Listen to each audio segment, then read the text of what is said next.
जाय फीका मोर वचन चाहे पर जाय फीका मोर वचन चाहे पर जाय फीका।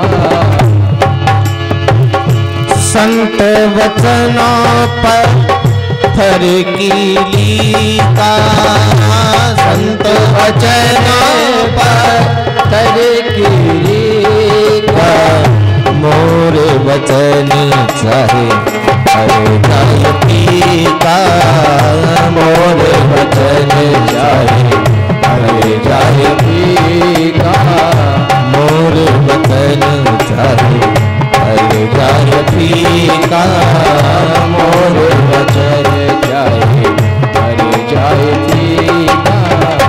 मोर वचन चाहे पर जाए फीका, संत वचनों पत्थर की लीका। भगवान का वचन एक समय के लिए असत्य हो सकता है, कट सकता है, लेकिन प्यारे जो संत के मुख से निकल गया वो भगवान भी नहीं काटते। हाँ,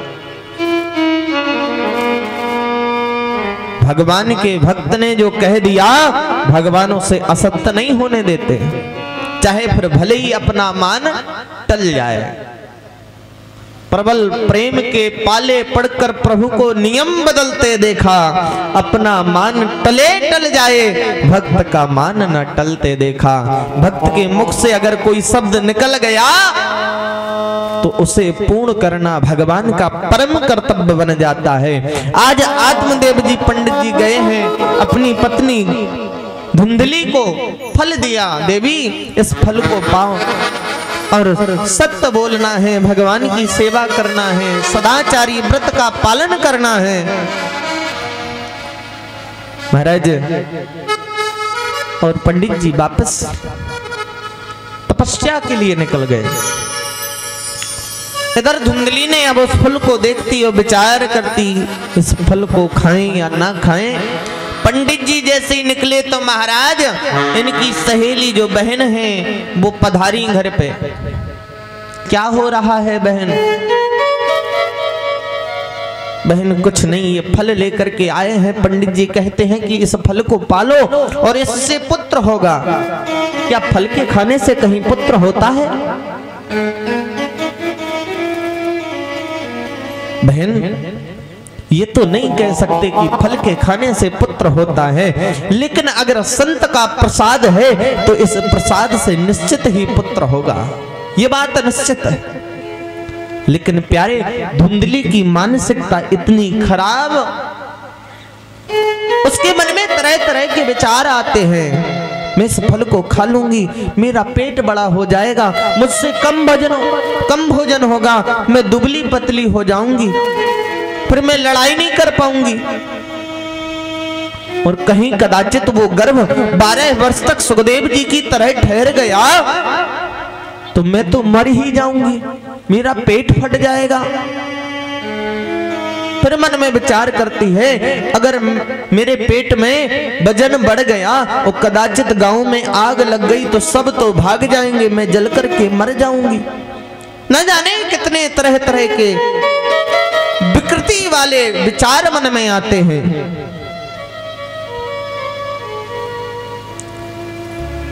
बहन ने कहा बहन एक काम करो, अरे तुम्हारे यहां संतान नहीं है लेकिन धन की कोई कमी नहीं है, और हमारे यहाँ संतान ही संतान है लेकिन हमारे यहाँ धन नहीं है। एक काम करो,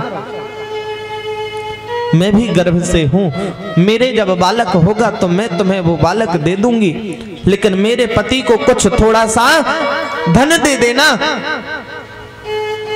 ताकि मेरे पति संतुष्ट हो जाएं। धुंधली तैयार हो गई। हाँ ये तो और अच्छी बात है, रेडीमेड व्यवस्था तो महाराज बड़ी अच्छी बात है। हाँ, ना कोई कष्ट उठाना पड़े, ना कोई काम करना पड़े, और सीधा पार्सल हो जाए सिस्टम। लेकिन मैंने इस फल का क्या करूं? उसने कहा इसे गाय को खिला दो, इसका भी परीक्षण हो जाएगा कि इस फल में क्या शक्ति है। महाराज कालांतर बड़ा। आज धुंधली ने अपना नाटक शुरू किया है महाराज। अपने गर्भ में, अपने उदर में वस्त्र बांध लिए। मैं पेट से हूं, मैं गर्भ से हूं महाराज।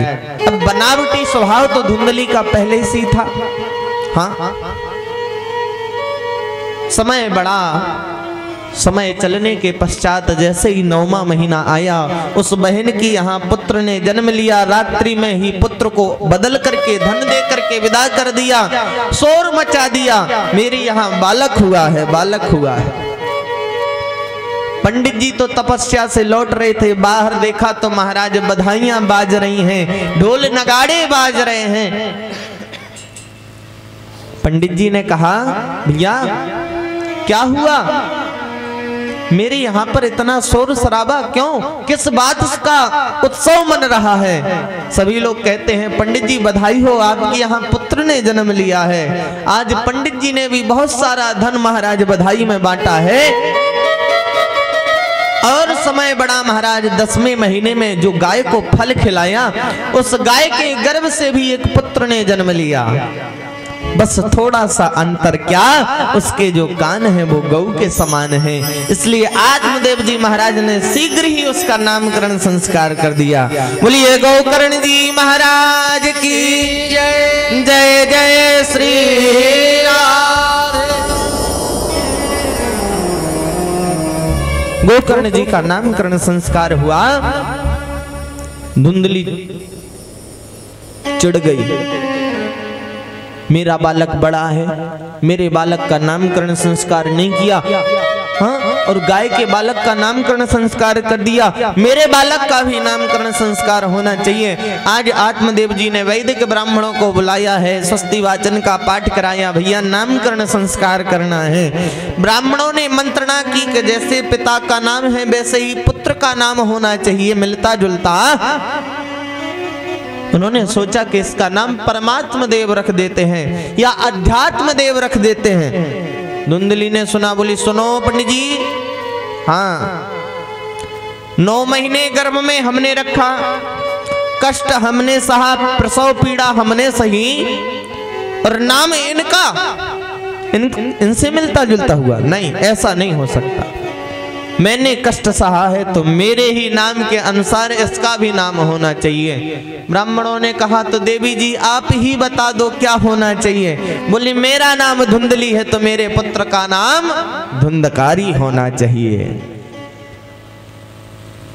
गोकर्ण पंडितो ज्ञानी धुंधकारी महाखला।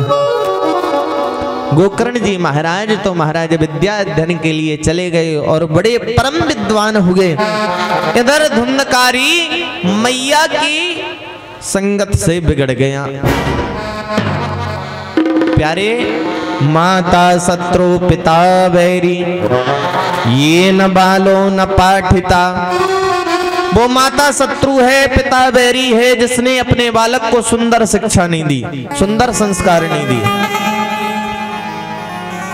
हाँ, माँ चाहे तो बालक को विद्वान बना दे, माँ चाहे तो बालक को धनवान बना दे, माँ चाहे तो बालक को बलवान बना दे, और माँ चाहे तो बालक को डाकू सुल्तान भी बना दे। प्रथम पाठशाला है माँ।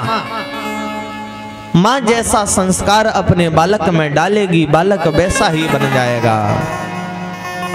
इसलिए सदैव विचार करें, ध्यान दें, नन्हे नन्हे बालकों को सत्संग में ले जाएं, भगवान की कथा सुनाएं, सत्संग कराएं, चरण बंदन कराएं, सुंदर सुंदर संस्कार डालें बालकों में। आज जो है धुंधकारी महाराज बड़ा उत्पात मचाता है, साथ में सखाओं को मारता पीटता है, कुएं में धकेल देता है। इधर बड़ा हो गया तो माँ से कहने लगा, लड़ करके झगड़ करके पैसे ले जाने लगा। घर में जितना धन था वो सारा का सारा धन समाप्त हो गया। आज पिताश्री ने मना किया कि नहीं, अब तुम्हें धन नहीं देंगे, पैसा नहीं देंगे। तो धुंधकारी ने महाराज ताड़ना शुरू कर दी। धुंधकारी ने जैसे ही आत्मदेव को जैसे ही पीटना प्रारंभ किया, आत्मदेव की सोई हुई बुद्धि जाग गई। संत जी सही कहते थे, पुत्र नहीं है तो अच्छा है,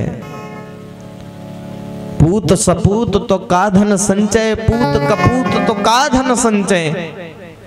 ये कहावत जो है, जो बुजुर्गों ने कहा है, जो संतों ने कहा है, वो गलत नहीं कहा, बहुत सोच समझ करके विचार करके कहा। आज जाने लगे, लौट करके जंगल की ओर प्रस्थान करने लगे। गोकर्ण जी रास्ते से चले आ रहे थे। गोकर्ण जी ने समझाया, पिताश्री देहे स्थिमान सुरधरे अभिमतिम त्यजत्वम, जाया सुतादिषु सदा ममता विमुञ्चो, पश्यान्यसं जगदिदं क्षणभङ्गनिष्ठं, वैराग्य राग रस को भव भक्ति निष्ठा। महाराज, पिताश्री आप इस देह से प्रेम करते हैं, इस देह में क्या है?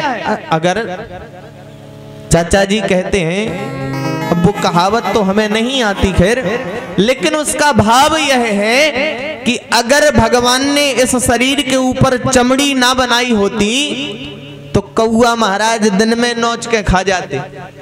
बताओ, इस शरीर के ऊपर चमड़ी अगर ना होती तो इस शरीर में क्या है? मांस, रुधिर, मांसपेशियां, रक्त कणिकाएं, हड्डी, और क्या है? इससे आप इतना प्रेम करते हैं। कदाचित भगवान से आप इतना प्रेम करते तो आज भगवान की शरणागति में होते। बहुत समझाया, बड़ी सुंदर शिक्षा दी। क्या